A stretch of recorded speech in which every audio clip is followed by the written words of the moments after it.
Brian Little.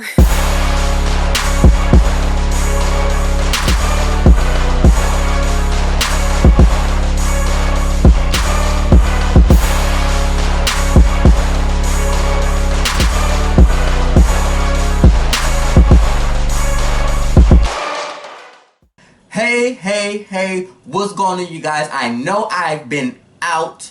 I know I have not been on YouTube for a month, but some things have come up. I have had to handle some business. I've been in and out of town doing other things. My name and myself are in a whole nother list of pots, pans, and utensils. So I'm back here consistently. I will be back and forth out of town. I have a lot more vlogs and stuff to go ahead and edit. I even have vlogs from Memphis when I went last year and still have not gotten to you guys. But we're going to get into that, so let's go ahead and get to church business. Hello, my saints. Let's get into church business and get down to the meat and potatoes of this video so we can go ahead and get to Black Ink Crew. So, church announcements. I have a lot of new things lined up for you guys. I have a lot of videos lined up for you guys. I have a lot of segments lined up for you guys. A lot of adventures, a lot of new things that's going to go ahead with the brand. Speaking of the new intro, how you like the intro? You like the intro? Do I need to critique some things? Let me know your thoughts and opinions. I might do some new editing with the intro. I'm not sure, but for right now, it would do. And for right now, I like it. Giving you a little bit of reality show type of thing. I'm trying to get a little bit more professional with my green screen, trying to bring you more professionalism, because I do want my brain to go, this is not just a hobby for me, and this is not something I just get up behind the camera and do. This is something I get paid for. This is something that brings revenue, that's going to help me do some other things venture wise, as far as my brand, as far as my foundation, as far as my platform to go ahead and do other things, so I can continue to stay on YouTube, continue to make things grow. And of course, I would like to get invited to some other ventures dealing with YouTube. Like, there's been some ventures where certain people from YouTube are selected to go to the White House. I want to go to the White House. There's been some things where the last past event where the YouTubers went to Los Angeles and spoke in a panel and would get to, you know, meet each other. I want to do that. So that means being more consistent. That means bringing you more good content, and then that brings more to get my subscriber game up. I mean, of course. So the reason why I have basically been out is because I have a lot of things going on. I work at 9 to 5. I have several other revenues. I have clientele, and to point that, of course, when when J.DAREL is off of YouTube, he's critiquing some things, like you seen the updated view. I'm doing some things with my website. I'm doing some things with my blog. So a lot of new things are in order, so I cannot wait to bring those things out to you guys. And that has been your church news. So my saints, put on your seatbelts, get your church hats together, get your tea together, get your prayer cloths together, because we ready to go on a church roller coaster. Stay tuned. What's going on, you guys? This is Love and Hip Hop Season 5 episode, I think either 3 or 4. I know I have not did episodes 1 and 2. The reason why, I've watched them, I've caught up on them, but I just didn't care to kind of really do a review because of the things that have been going on. But now I'm back consistently. So let's touch base on a little couple of things that I've seen in episodes 1 and 2, and let's get into what happened on tonight's episode. So, what happened on tonight's episode, I see here, not tonight's episode, basically we see Tammy's back on the scene. We have a new King family, and let's get into the King family real quick. The King family to me ain't nothing but a fake mafia that the writers have made them out to be. And it's basically really ain't nothing but a Mama D Scrappy mix up, a little bit of Jocelyn, Stevie J, and Mimi mixed up, all into a concoction of one. The mama gives me Mama D. The family gives me the Scrap, and his baby mama, and his main chick gives me Jocelyn, Stevie J, and Mimi.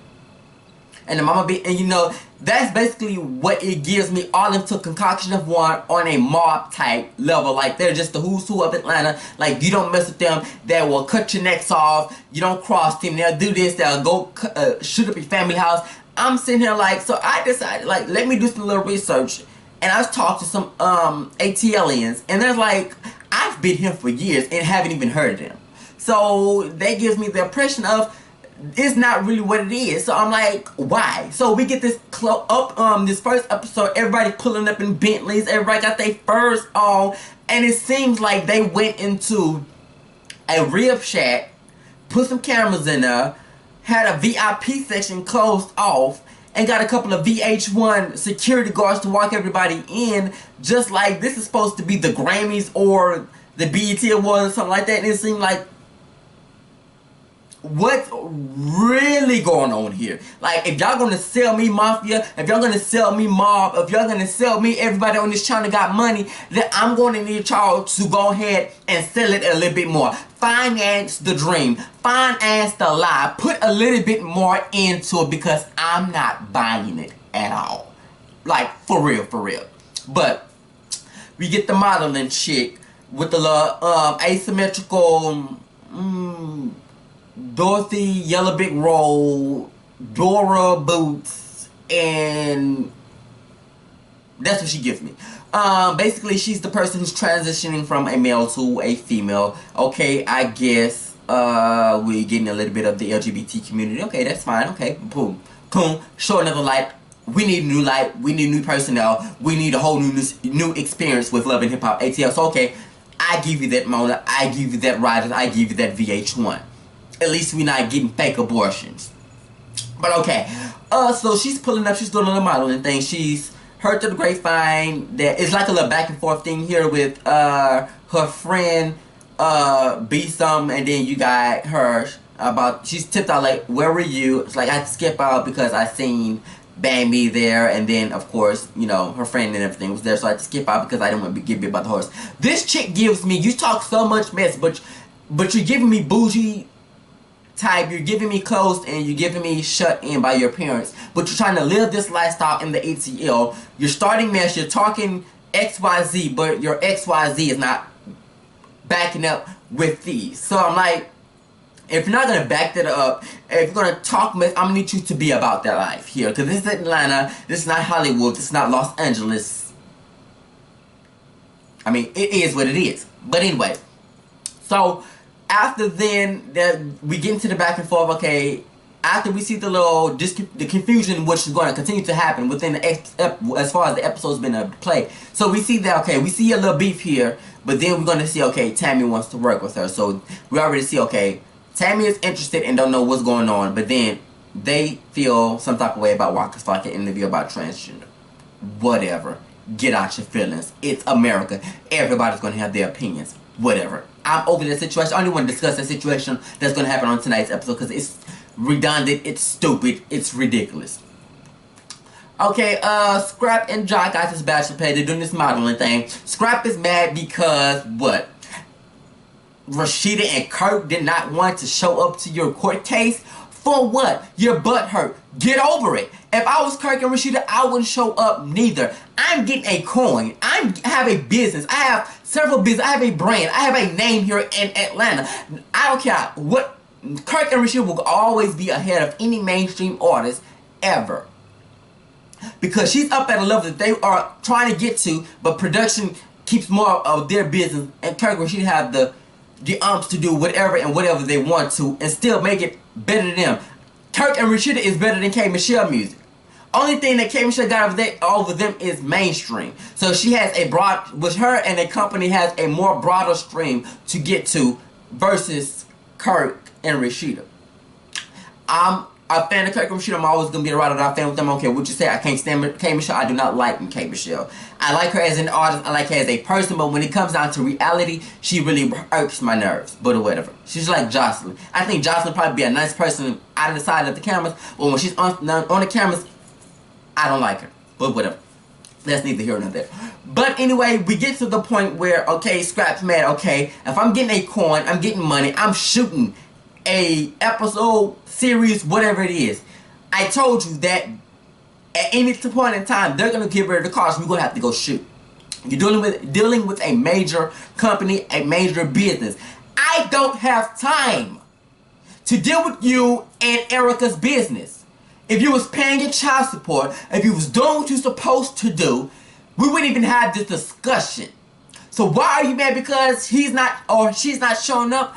Whatever, get over it. If you was handling your business, you wouldn't even be in this situation. Why would you need your brand, your personality, your checks will have to speak up on you before anybody else can open their mouth and speak about your character. So you're being mad about somebody else not showing up. Redundant, ridiculous. I'm over it. Stupid. But anyway, that's basically. And then you got Mama D with her crazy retarded stuff. We haven't even seen Ernest. I don't know if you know if we're gonna even see Ernest on this episode. I guess they're going to do some stuff. I don't even know if Ernest wanted to come on this episode or either on the season. But obviously they're not saying eye to eye, but whatever. Let's see here. And then Mama D gets the win, comes to Rishi destroyed, acts a plum nut, fool, stupid, ridiculous. Puts a nest on it for him, talking about next time you gonna lay a dirty egg, sit on it, girl, bye. Cause you get mad because they're making a coin. You get mad because their business is growing and your son still have not had nothing since what? You don't want no problems, the video with Lil Jon?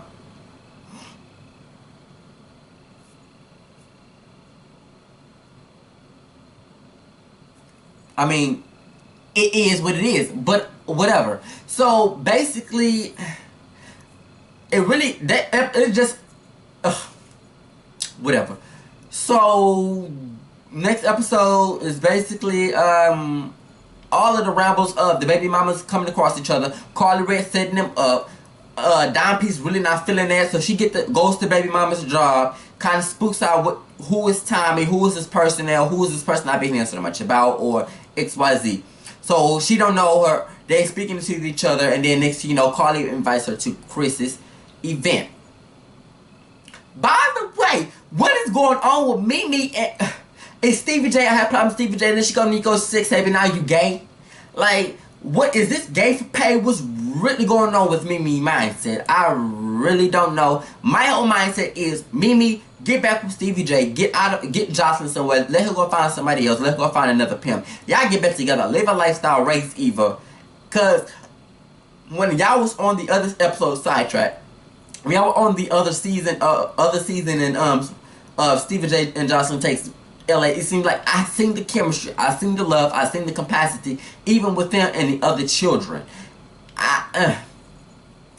I like y'all chemistry. I like y'all together. I feel like y'all should get a spinoff. I think the spinoff would do very well. I think the ratings will go over the roof because the chemistry y'all raising. Eva is just a ball of sunshine and ratings all in itself. So either way with that, I speak to Mona, I speak to them. We need a spinoff. Whatever. Let's get back. So she's dating Chris. She reveals Chris. These two gets into a fight. Boom, boom, pow. Over riding dick. I don't know about you. You don't know about him. On broke. All that stuff. Just pure ridiculousness. Messy to me. Anything that Carly Red has hands in it is just messy to me. So it's tonight's episode. Back into the LGBT of the transgender. What you call it goes and speak with her husband. She gets Waka Flocka. Every time Waka Flocka gets on my screen, it's like he's over it. I'm only doing this for Tammy. I got coin. I have business. I ain't got time for this foolery. Who are them anyway? It's like, yes, Waka Flocka, I understand your mindset. Period, point blank, I'm with you. Who are you? Like, whatever. But, as we get back to tonight's episode, it's like, yeah. So basically, the two baby mamas said, I'm just gonna go back around the board with this because it made no sense on tonight. The two baby mamas meet up towards the end of the episode. Boom boom, bra pow, regular reality BS. They going at it, but producers are there. Security are there. So, what are you gonna do? What else goes down? And then not Kirk and Rashida, but they weren't even on this episode. Scrappy with this triangle with Bambi playing games, and then you got this beat chick that he's so-called in cahoots with the Snapchat and the Instagram. I'm just like, storylines, coins. Nothing about this is authentic, but I will say, Scrappy is definitely learning to cut people off. Like, the whole track, I'm glad he cut her off because that's just plain ridiculousness. Plain ridiculousness. Bambi, I think Bambi does not have a storyline. She's stringing along with Tammy, she's stringing along with Scrap. She really don't want to be with Scrap, they ain't been together, so why? You could tell the string along. It's just pure ridiculousness. I guess, and then on tonight's episode, Mimi tells Stevie J, hey, what's going on with this new girl? He's like, it's not a girl, it's a female. And he's like, I don't care. Tammy goes and meet with the LGBT transgender chick, the model, basically let her know like what's really going on about the situation with her and LGBT, and she's like, yeah, and then after discussion, she's like, even after that, I still want to work with you because I mean that doesn't damage my rapport with you. She's like, yeah, I want to work with you too, but in the end, as the girls start to tag along, she's like, Tammy's like, I felt like even if you felt some type of way about my husband, I know my husband, I know his intentions, I know who he's all about. Okay, you can have your opinion, but I felt like even as you voice your opinion, you start to make personal attacks against me and against my husband, which got very disrespectful. She's like, yeah, I think she feels this way. She's very loyal. It's like, okay, when you talk about she's very loyal, okay, I understand you're gonna have your friends back, but let's call a spade a spade. Your friend had no intentions of trying to see right. Your friend even had no intentions of trying to get to know Tammy, nor did she have any intention to even have a grown woman discussion. As we can see, the way she talked, to her tone, her demeanor, her character is very childish. Like, she gives me very pre-K to high school. It is what it is. I liked Tammy. I'm glad that she kept her composure, and like, even though she was a little catty and petty towards the end, but at the end we see what it is. So boom, okay, we know what your standpoint is. Good luck with your masculinity and good luck with your transition. I'm like, okay, go. Basically, that has been my take on tonight's of season 5, episode 1, 2, and 3 of tonight's episode. Really didn't give me a whole lot, but gave me enough to get behind camera, let you know what I've been doing, let me know why I had not been on in a month, and let's give you a couple of my thoughts on tonight's episode. But I cannot wait to get back because the baddest puta, Horseline, will be on the church scene on next week's episode along with K. Michelle. Whatever. But this has been my recap of season 5, episode 1, 2, 3 on tonight's episode. So I will see you next week, and I will see you on next video of Black Ink Crew. Hold on. I know y'all. I was not gonna let y'all go. What is going on when he went to go speak with his maid chick about all that riffraff she's been calming with his baby mama? She's like, she gets all this demeanor attitude, and then when he's like, you know what, cool. Forget the flowers, you can't do this, you can't come up here with all this, and think I'm gonna act you and all this, and he's like, cool. I get you upset, but I'm just gonna let you calm down a little bit, let it roll over, and then when you're ready to talk, we're gonna talk. She looks back, and she's like, well, let me watch you what you're doing, because I just can't take this about him. I just can't take this about him, because I can't. This is too much with your baby mama. I think we can have a life together. I'm like, what? Did she just whip out a character and just, she said, wait a minute, walked about, what? She said, I'm like, y'all watching the same TV I'm watching? Are we on VH1 together? We live tweeting together. Did this trait just change composures? Somebody get her a contract. Somebody get her HBO series. Because she good. She good, though. She doing good. But anyway, we going to get to all that next week. I'll see y'all next week, okay? But this is J.DAREL, Preacher Boy TV. Y'all stay tuned. Like, comment, subscribe. And let me know your thoughts on tonight in the comments below so that we can chat.